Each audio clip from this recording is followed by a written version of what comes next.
My name is Samsek Samuel Pomachan. My nickname is Sockie. From originally Fort Wayne, Indiana. I now live in Indianapolis, Indiana for school and dance. My crew name is ICNH. Stands for insert crew name here. Never thought of a name, so we just decided on that. Shout out to them, they're pushing me. We're just steady learning, doing our thing. Been popping for about 2.5 years. Pushing 3 about now.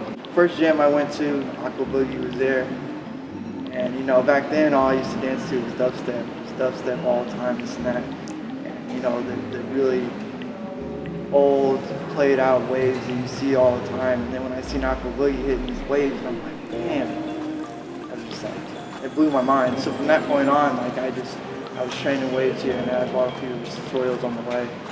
Locally, there's a few dancers that you guys probably haven't heard of, but Wong Chui is definitely one of them. He's up there. If you guys seen him, you wouldn't know. You would be blown. You'd be like, who is this guy? I've never seen him. Other than that, everybody's inspiration. Dance has changed me not so much as I thought it would be. When you first start, you know, you want to look cool. You know, it might even be for girls.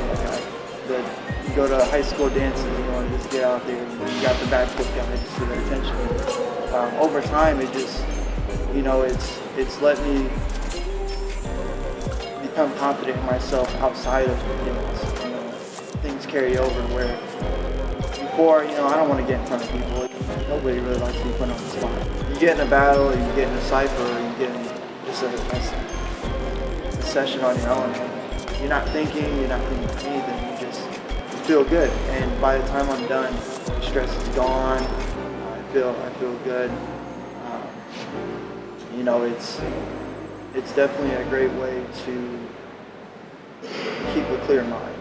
My life it's different from other people's. I don't consider myself a different person, but I definitely have to live different than other people. I am not a reserved person. I don't mind talking about it.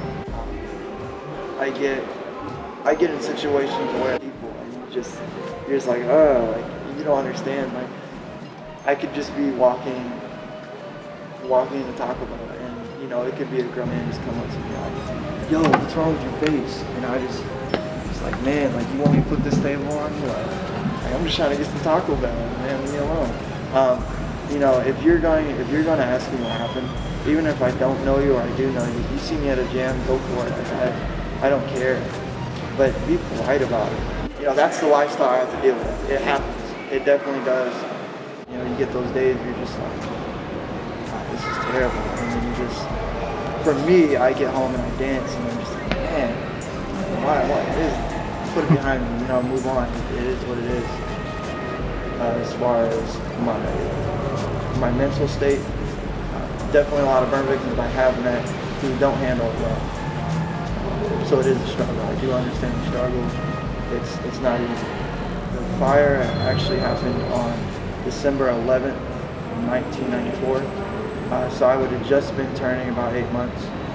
My onesie was fireproof to an extent. So I mean, it did kind of work, it didn't. I got burns alongside my left arm. I have a few small scars on my right arm and facial burns. 60% and 3rd-degree burns is what I suffered. It was a 2% chance to live. They told me I wouldn't live. My mom pushed it. So you know, you get whatever surgery you need, you do this, you do that. You know, it's not going to live. But she got it going, and you know, they started working. And then when I figured out I was going to live, they're like, well, you know what? He's never going to talk. He's never going to walk.